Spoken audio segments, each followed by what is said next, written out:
Good evening, everyone. My name is Hemanti Sen, and I'm the founder of Junoon Foundation, an NGO that works towards uplifting the lives of the homeless children living in Mumbai. I stand here today to tell you the story of my yet short journey, where I stumbled into this underbelly of Mumbai and became aware of a chasm that this society has been developing between the haves and the invisible.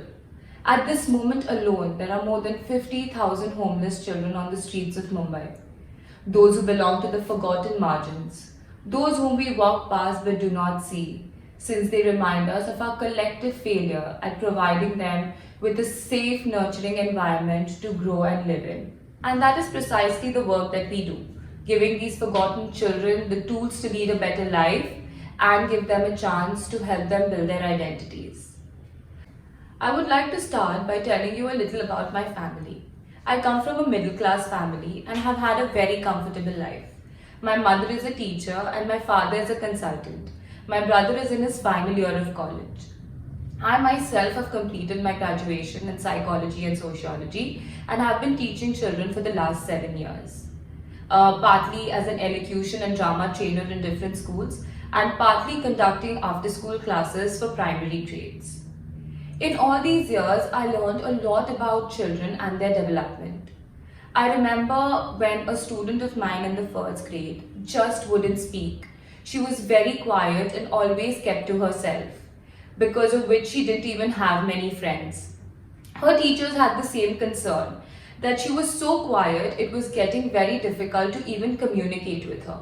My job then was of an elocution trainer, and I had to encourage these children in public speaking. So while I wanted to respect her space, I also wanted to encourage her to come out and speak. So I started by telling her to whisper her lines in my ear. Over time, I saw how she started getting confident. She was confident over the next few months. She was confident enough to stand at her desk and say her lines before her class. And by the end of the year, she was confident enough to stand before her entire class and say her lines. Her teachers were impressed and she was also making friends. To know that I could do something so simple that could impact her life so much made me want to do this even more. One more thing that I realized was that children expect their choices to be respected just like us, and it is our responsibility to give that respect to them or to explain to them why their choice is not in the best interest of them at that moment. The phrase "bacha hai" is used to explain immaturity, and I don't think it should be used that way because I have seen children understand complex emotions, situations, and relationships, and they often say things that will actually keep one thinking. So, when I met these children that I currently teach, I never realized what the problem was because I saw them as completely regular children with the same potential and maybe a lot more maturity. But not long after, I saw that not everyone treated them like that. They treated them with suspicion, and some of the children had admitted to being petty thieves. They don't see us as good people at all. So I started it out of fun, one said. The other said that he had rebelled and was angry with the constant ostracization. So the same children who greet me with a hug every morning, miss me when I'm away for even more than a day, and protect me when one odd drunken brawl breaks out on the skywalk. They experience constant rudeness and ostracization from the general public, and that has left them with little choice today.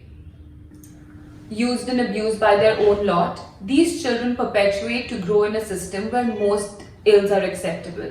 It was a dismay to learn that most of my girl students had been molested and raped even before they reached puberty.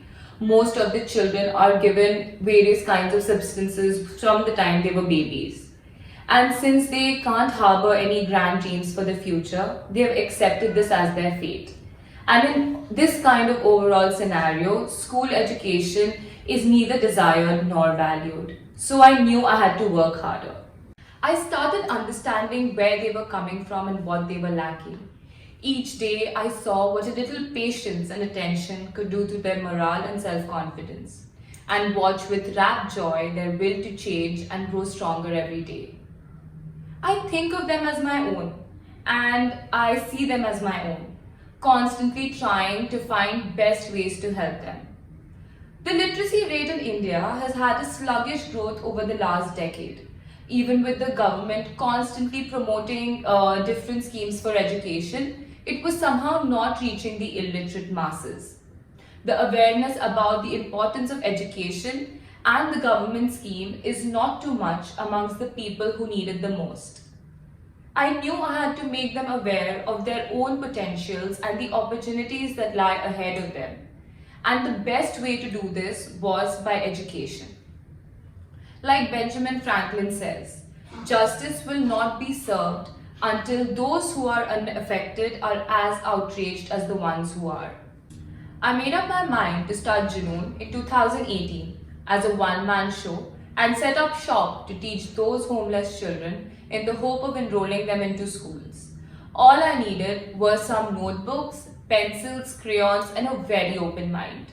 With a handful of underprivileged children, they had no permanent homes and some didn't have parents. When I tried to speak to them, they seemed both excited and confused. So I started meeting them every day until we gradually built a rapport. During the time, I learned a lot about them and their peculiar challenges. So all these people belong to the Pardi and Wagri tribes from the border areas of Maharashtra, Madhya Pradesh and Gujarat.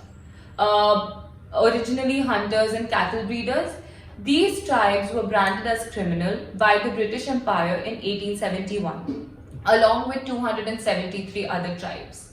After nearly a century, they were denotified as criminal and branded as a nomadic tribe. But this has not changed the public perception of these tribes, and they continue to be stigmatized and live as outcasts. These groups have found spots all over Mumbai to live in the shanties that lack even the basic amenities of hygiene and sanitation. Let's not talk about nutrition, healthcare, and education. Our day starts with the children running towards us and greeting us good morning with a tight hug. We then set up class on the skywalk, we lay our mats and we set up our whiteboards. The children then go and sit on their assigned mats. Our class starts with a prayer and these days sanitizers too. We have academics as well as extracurricular activities which include art craft, dance, games and educational trips. We also provide them daily meals to keep them healthy. Thankfully, we have made some great strides. From one teacher teaching a group of 6 to 7 people, we are now a team of 17 teachers and volunteers working online and offline. We right now teach 50 children, 15 of whom are prepared to be enrolled into schools in the next academic session, and 10 of them are already completing almost 2 years of schooling. Most of them have started reading and each of them know what they're good at. We have some amazing group of dancers, artists and actors in our children. One of our children even topped her classes in school and was felicitated by her principal. Knowing the potential that these children have, one just can't let it go to waste. Now, any improvement sought in the children needed the approval and awareness of their parents. So in the next phase, we started canvassing with the children for their parents to join in. We started involving them in our activities. We celebrated birthdays and festivals together to instill a sense of community in them. We also conducted parent-teacher meets where we would update the parent about the child's progress. We also counsel them about parenting and personal hygiene and also motivate them to get jobs so that they can at least get a roof over their head. 2 of the families have managed to get small flats in slums. While this is an ongoing process, we still have a long way to go. Now, much as I wanted to help these children, I saw how these children helped me grow into a more self-aware individual. Spending time with these children has made me realize the importance of guiding someone and giving them the love and support to nurture into bright individuals. And also made me realize how learning is always a two-way street. Their immense love and warmth has given me a purpose and made me realize my own strength as a change maker. It has opened so many opportunities that I never thought I could reach. I want to continue to be there for these children, to help them find a path and give them a chance to turn their lives around, to be respected as useful citizens of the country someday and not some just part of the missing statistics. I realize my Junoon today is about creating an entire ecosystem for these children. Much as I cater to their learning and nutrition, I must now start working on creating a safe environment for them to grow in. And I trust Junoon that started with a prayer will become a much bigger movement someday. Because today I see the drive in people to leave the world a little better than they found it.